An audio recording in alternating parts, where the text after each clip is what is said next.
Hi అండి, నేను మీ doctor Raghuteja, laser and laparoscopic surgeon, Onus robotic hospitals. చాలామందికి పైలోనైడల్ సైనస్ అనే ప్రాబ్లం ఉంటుంది. అసలు ఈ పైలోనైడల్ సైనస్ అంటే ఏంటి, ఎందుకు వస్తుంది, ఎలా దీన్ని ట్రీట్మెంట్ చేసుకోవాలి? పైలోనైడల్ సైనస్ అంటే మెయిన్గా జీప్ సీటర్స్ డిసీజ్ అంటాం. అంటే జీప్ ఉంటుంది కదా, పాతకాలంలో జీప్ ఉంటుండే 4 సీటర్ జీప్ లాగా. దాన్ని నడిపే డ్రైవర్స్కి ఈ డిసీజ్ ఎక్కువగా వస్తుండే. ఎందుకు? ఎక్కువసేపు కూర్చొని ఉండడం వల్ల అండ్ వేడి వల్ల ఏమవుతుంది, ఆ హెయిర్ ఏదైతే ఉంటుందో యానల్ ఏరియా ప్లేస్లో కానీ, ఆ యానల్ క్లెఫ్ట్ రీజియన్లో కానీ ఉన్న హెయిర్ ఆ క్లెఫ్ట్లోకి వెళ్ళిపోతుంది అనమాట. హోల్ లాగా, సైనస్ లాగా ఫామ్ అయిపోయి ఆ హెయిర్ మొత్తం లోపలికి వెళ్ళిపోతుంది. దానివల్ల వాళ్ళకి ఏమవుతుందంటే స్లోగా చీమ్ పడుతుంది. అందులో ఆ పైలోనైడల్ సైనస్ ఇన్ఫెక్షన్ అవుతుంది అనమాట ఒక్కొక్కసారి. లేదా ఓన్లీ సైనస్ లాగా ఫామ్ అయిపోయి జిగురుగా కారడం అలా ఉంటుంది. ఇది మెయిన్గా పైలోనైడల్ సైనస్ అంటే. సో అంతకుముందు జీప్ డ్రైవర్స్కి వస్తుండే, ఇప్పుడు నార్మల్గా సాఫ్ట్వేర్ వాళ్ళకి వస్తుంది. ఎవరైతే ఎక్కువసేపు కూర్చుంటున్నారో వాళ్ళందరికీ వస్తుంది. ఎందుకంటే అందరం సెడెంటరీ లైఫ్ స్టైల్కి అలవాటు పడుతున్నాం కాబట్టి, ఎవరైతే ఎక్కువ సెడెంటరీ లైఫ్ స్టైల్లో ఉంటారో వాళ్ళకు పైలోనైడల్ సైనస్ వచ్చే ఛాన్సెస్ చాలా ఎక్కువ.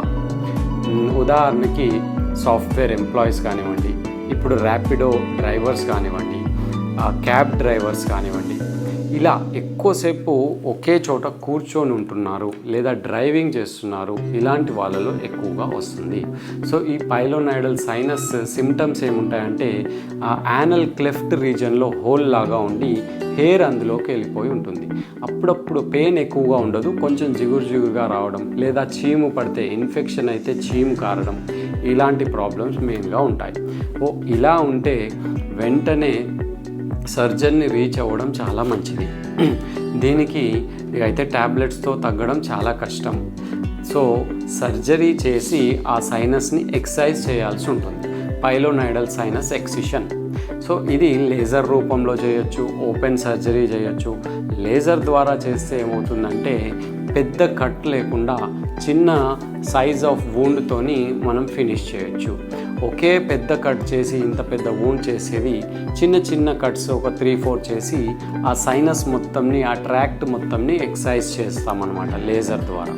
సో అలా చీమ్ ఉందనుకోండి, ఫస్ట్ చీమ్ తీసేసి చీమును మొత్తం క్లియర్ చేసి ఆ పుండుని బాగా క్లీన్ చేసి అప్పుడు అక్కడ వ్యాక్ థెరపీ మెషిన్ అని పెడతాం, లేదా డ్రెస్సింగ్ చేసుకుంటూ పుండును మానిపించి అప్పుడు ఆ ట్రాక్ట్ని ఎక్సర్సైజ్ చేస్తాం.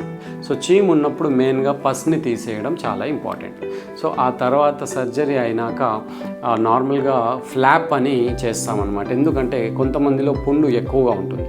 మెయిన్గా ఓపెన్ సర్జరీ చేసినప్పుడు ఆ పుండుని క్లోజ్ చేయాలంటే ఫ్లాప్ ద్వారా క్లోజ్ చేస్తాం. సో ఇది ప్లాస్టిక్ సర్జరీ కానీ నార్మల్ మేము కూడా సర్జన్స్ అదే టైంలో ఫ్లాప్ వేయడం లేదా నెక్స్ట్ సిట్టింగ్లో ఫ్లాప్ వేయడం చేస్తామన్నమాట.